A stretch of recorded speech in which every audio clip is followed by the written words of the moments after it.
So, and then I also started my activism on Brandeis campus where we founded Voters for Choice. And so it all started here. So Hollywood is in a crisis.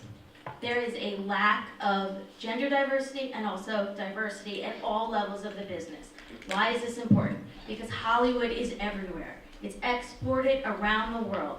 72 cents of every dollar made by the 6 studios is made outside the United States. 72 cents. So that means we have a worldwide crisis in entertainment. So this is my little introduction to this work. This is my at that time, 4-year-old nephew. He knows I like movies. They call me Lissa. Lissa, come upstairs, I want something to show you. This was the wall of his room. And he introduced me to every single one of these characters by name. He was friends with them, he talks to them, he hangs out with them. And I said to him, Micah, where are the girls? And he goes, oh, there's Princess Leia. And I said, what's she wearing? And he was like, bathing suit. So he said, look, everybody else is dressed, not the girl.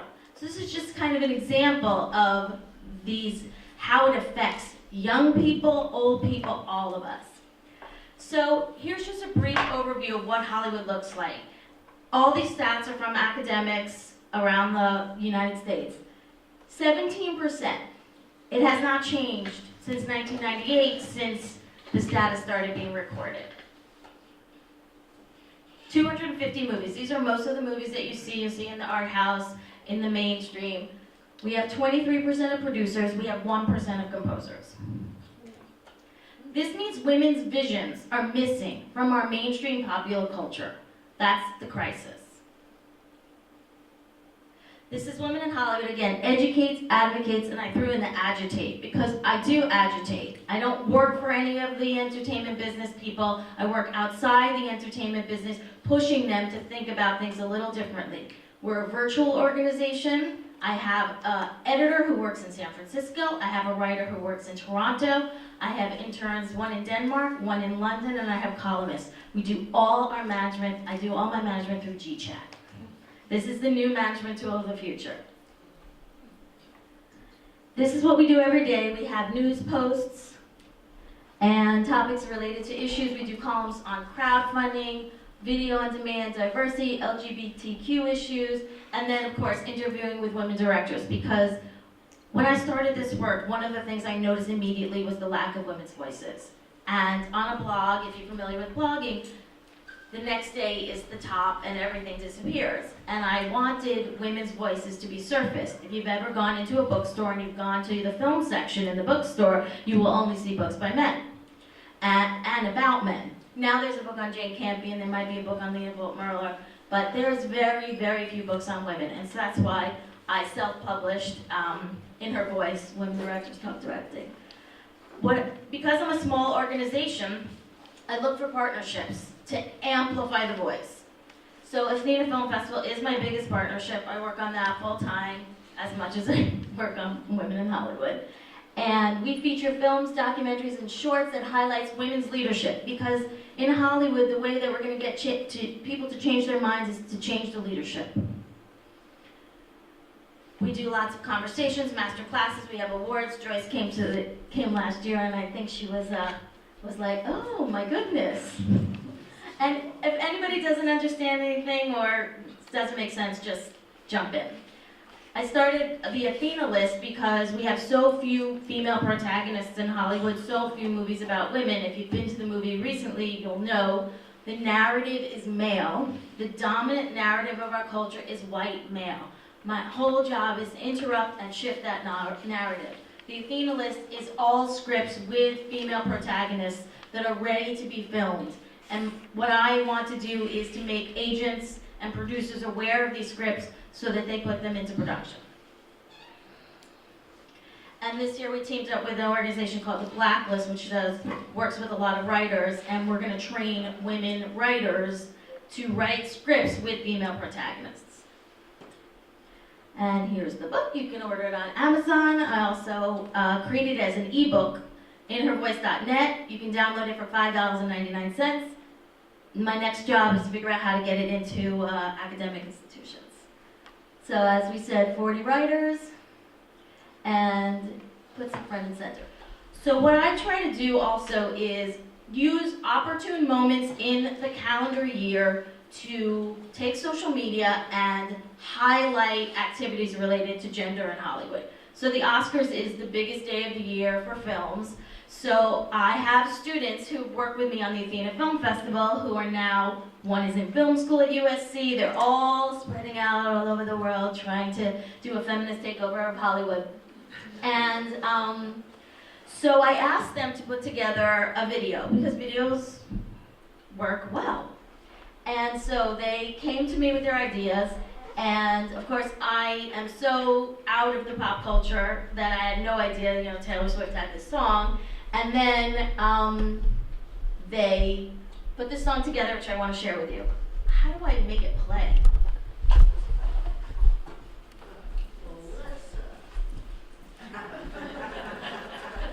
It is right in that thing. Okay, no, it's not on. It's this. Oh, okay, we can play it on there.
Those are Athena Film Festival interns. And we got 74,000 plays on YouTube. And I can't even tell, it costs less than $1,000 to do that. 74,000 plays on YouTube.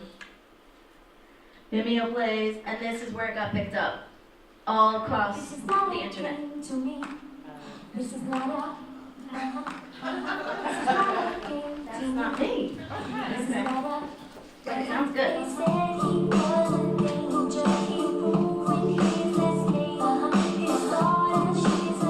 She sounds good though. Let's get back.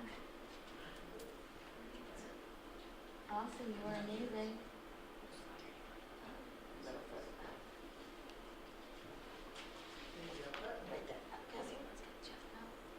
And then we got picked up all across with Twitter. Okay, by the way, Twitter is an amazing social media platform for the work that I do. I have conversations with people. I spend way too much time in my day on Twitter, but it really works. I mean, 63,000 impressions, and I'm like literally sitting in my bedroom doing this. Another campaign I do is use the Cannes Film Festival, which has been terrible about having women represented as directors. And this year I went for the first time, and I started a campaign called See Her Now, which is about amplifying women's voices. And it was a coalition, and I got a bunch of organizations to be a part of it. And we did an action on the opening film, and everybody, it's called a thunderclap. and basically a tweet goes out from everybody who signs up for the Thunderclap at once, and it was on the opening night of the Cannes Film Festival, so we were dominating the conversation about the lack of women. Cannes Film Festival, you know, they cause a lot of their own trouble. This year at the festival, they kicked a woman off the red carpet because she didn't have high heels on. I mean, I was just like, you couldn't give me a better thing to work with. And we do infographics. I don't know if you guys use infographics, but they go around the internet like wildfire. And I mean, these are things that I'm just learning as I do these social media campaigns. So we took 10 years of the Cannes Film Festival representation of women, and we put them out there. And the media, it is the third largest media event, aside from like the Super Bowl, and what's the second one? Super Bowl and, I don't know, maybe the Oscars. But the Cannes Film Festival is huge. The amount of press there, you would be blown away. So you take an opportunity where the press are already paying attention, gender people are heightened, and you give them something substantive that they can write about. So that was it. This was the one we did this year. That was 2 years ago. This is the one we did this year with the See Her Now. So this was kind of the negative infographic that we did the week before. We got a lot of traction for it. Jane Campion is the only female director to have won the Palme d'Or at the Cannes Film Festival, and that year she shared it with another guy. So a woman has never won the Palme d'Or at the Cannes Film Festival by herself. And then we did a positive one right when the festival opened, highlighting the women who were in the festival. This is another partnership that I do because, again, it's about amplifying the voices. The Producers Guild of America, they have a Women's Impact Network. We put together this Ms. Factor. It's the power of female-driven content.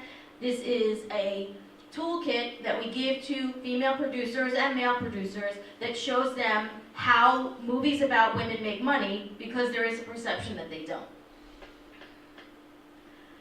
And then I do networking events in places that I go to get people at different levels of the business to mentor each other and work together, because it is really an isolated business and people don't necessarily meet, especially if you're a director. You're just pitching your people, you're pitching your films, and you're not creating a network for yourself. And then I go around the world and talk as much as I possibly can to people about this. And India was amazing, and being there with Frida Mock, right when, I don't know if you've heard this film called India's Daughter, which is opening this weekend. It's about the murder of a woman who took a bus for going out at night in New Delhi. And the Indian government banned the film the week before we got to India, so that means everybody had seen it on YouTube. So their act of banning it made everybody see it. So every conversation that we had, and I went with Frida Mock, who directed the film on Anita Hill. We were supposed to talk about sexual harassment, and we actually talked about sexual violence. So just to give you a little sense of what Hollywood is, 6 studios. These are now small cogs in multinational corporations. They were created by impresarios who came from Europe, New York, and then went west. That is no longer the case. 6.4% of the films released by those 6 studios, remember the 72 cents of every dollar, 6.4 were released by women. That's in 5 years. In 2014, it was even less. Only one woman has directed 2 features in 5 years. So here are the numbers. Now, understand, the narrative of Hollywood is driven by these action superheroes movies. The people who do more action superheroes movies have less women. They do not trust women to direct these movies. There is a lack of trust. There's a lack of sense of competence of women, any women, to be able to have the vision to make a movie about a guy flying in tights. So I always say that this is the one thing I want you to remember if you don't remember anything else that I say. The yellow one seems to be shifting a little bit. Hollywood's starting to get the message that women do go to the movies. The blue one on the bottom is about valuing people's stories. And because the narrative is male and white, Women's stories are not valued in the same way as male stories. Our narrative is male heroism. It is not female heroism. It's about men saving the day and the woman looking over there. She needs to be saved. Women are not as a market, which is women won't buy tickets, and then the big budget, which I already talked about. This is the narrative that dominates people who live in Hollywood. But I spend my time debunking that narrative because it's absolutely not true. Women buy half the movie tickets. This is data from the Motion Picture Association of America that those 6 studios all belong to. We buy half the tickets. So this whole crap about women not being an audience is a lie. But they like to perpetuate it because they like making these superhero movies because they think that's what people are going to go see, even though we know it's not true. So here's another problem. We're not in the movies.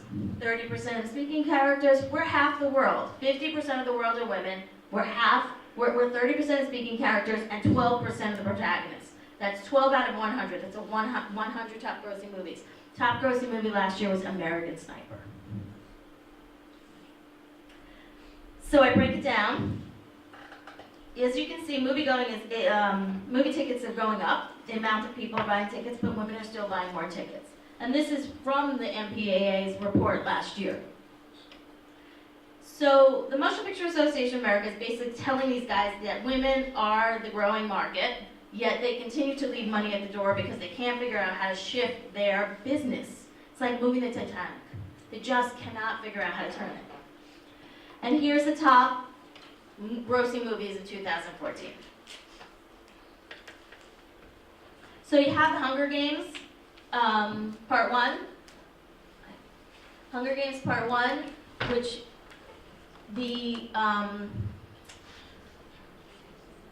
that movie, the previous Hunger Games movie with Jennifer Lawrence, who is the biggest star in the world now, was the top grossing movie in the United States, and it had a woman protagonist, had not been the top grossing movie in the United States in 40 years since The Exorcist. But it's not only that we're missing, it's that we're gender stereotyped everywhere. So look at the jobs that women have in movies.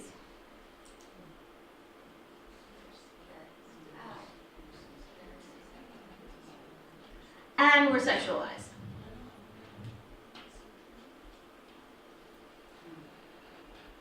And we're all white. So it's just like the world is changing, yet movies can't figure out how to change. But this is the key to it, is economics. Everybody knows, every other industry except Hollywood knows that women buy everything. And then it's continued to grow. I think this kind of current narrative started last year when Cate Blanchett won her Oscar for, ironically, a Woody Allen movie. And when she told people, you know, women's narratives matter. And then Salma Hayek, who I saw in Cannes, is continuing this. As lots of women are continuing now. Jennifer Lawrence did something this week that was quite profound. And here are some of the power of the women's market. Twilight, 75% of the open medium were young women. 50 Shades of Grey, 68% women. Fault in Our Stars, 82% women. And Pitch Perfect 2, huge amount of women. And the thing is, it's always a shock. It's always a shock when women go to the box office. And that women's movies make more money per dollar return on investment or more than male movies because our budgets are so much less. People know what the Bechdel test is? Okay, so it's the lowest bar possible. 2 women talk to each other about something other than a man. And look how many movies fail. Everything. And then, so my goal now is to change the conversation about what success looks like. If you have $1 million movie and you make $3 million, you're a success. But because everything's about dollars and dollars and dollars, and Sunday night where they list the box office, it's always a movie that's made $20, $30 million, women's movies are just not included in that.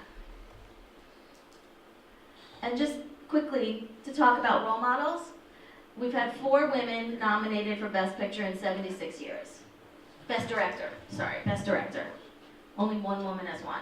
So this is about role models and seeing yourself as the potential director here. She hasn't made another movie since Zero Dark 30.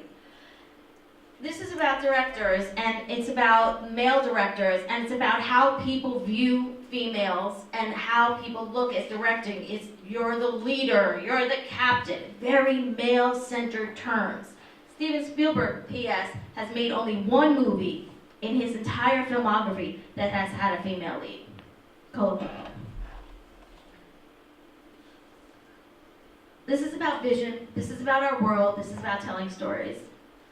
So, when prestige increases, when money increases, women disappear. Women are not given budgets. When women have budgets and are successful, it's usually animated movies. This is the men from last year who were successful. This is the women. These are some of the women this year. We will have a better year this year. We will absolutely not only have 2, we will have between 5 and 7 women in the top 100 grossing movies. 4 women have had a budget of over $100 million. Again, I said animated movies. Patty Jenkins, when Wonder Woman comes. I mean, Wonder Woman is our savior. I mean, come on, right? The first woman to have a live action movie with over $100 million budget. Also, here's a desperate problem is critics. There are no women critics. But TV's better. So I'm going to just quickly go through this. It's still incredibly difficult for women to break through on television. There are more female characters on television because in the TV business, they know that women buy everything and it's driven by advertising. So we have almost 42% of characters that are women. But you have Game of Thrones. Everyone watch Game of Thrones? Hasn't had a female director in the last 2 seasons. Now it's the time to say I'm not going to watch these shows, unless you have some more diversity. I mean, still incredibly low, all white. But this season, we got a little bit difference here. Quantico, people watch that? Interesting show. Just got a full season pickup. Viola Davis just won an Emmy. Jane the Virgin, she won a Golden Globe last year. I mean, things are shifting. Madam Secretary, who watches Madam Secretary? Great show. Totally shifting the narrative. And then Empire, which is a phenomenon. And now every network is breaking through. I mean, trying to replicate. That's what they do in Hollywood, replicate. So just in conclusion, what do you need to do to change this? We can all be a part of this. Firstly, hire women. Because actually, when there are more women behind the scenes, you see more women on camera. In television and in movies.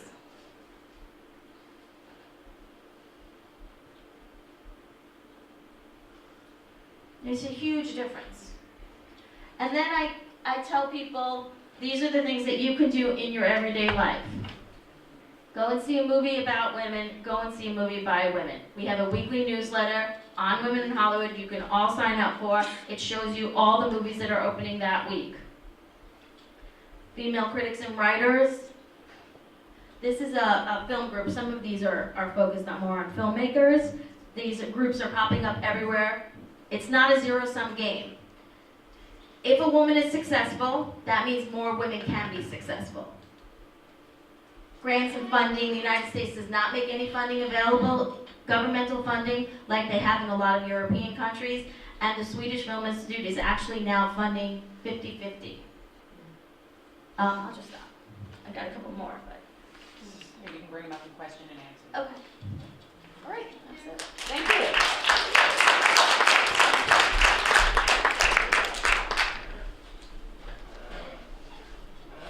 All right, so we started a little late, but we still have time for questions, and we could still conclude on time. So questions? Yeah, I watch a lot of old movies, and I'm thinking the 30s and the 40s, you had stars like Barbara Stanwyck, Katharine Hepburn, Joan Crawford, Bette Davis especially. Am I wrong to assume that that was a kind of golden age for women and we've declined? You're not wrong to assume that. I think what happens is the narrative has shifted and women have disappeared. As money has become more important, the women have disappeared. I mean, look, Jane Fonda in the 70s, Meryl Streep, I mean, there were lots of movies about women. There has been a huge decrease in roles available for women. And I think it's because the budgets have increased. The studios are not making movies, like those movies were produced by the studios, like Paramount. But now all those studios just produce tentpole movies with superheroes and action movies. All the other movies are now done by smaller studios and independent producers. And they don't have the money. So the business model has shifted, is what you're saying. In the back. Hi, Melissa, you'll probably get, the other two were fantastic, and we could talk about them at great length, but poor Melissa's gonna get all the questions. So the other night I went to see The Martian. Okay, I've read a fair amount about The Martian.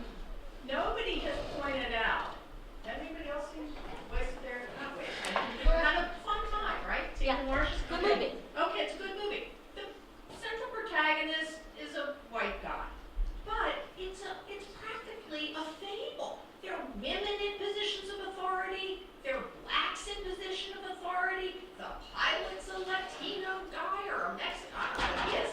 And the sort of idiots are white men. And I haven't read anything in the, even though the commander, what's the commander, blah, blah, blah. Jessica Chastain. Jessica Chastain is a fairly well-known actor. I mean, I haven't read anything in the press about, I know that's not what we want, Right.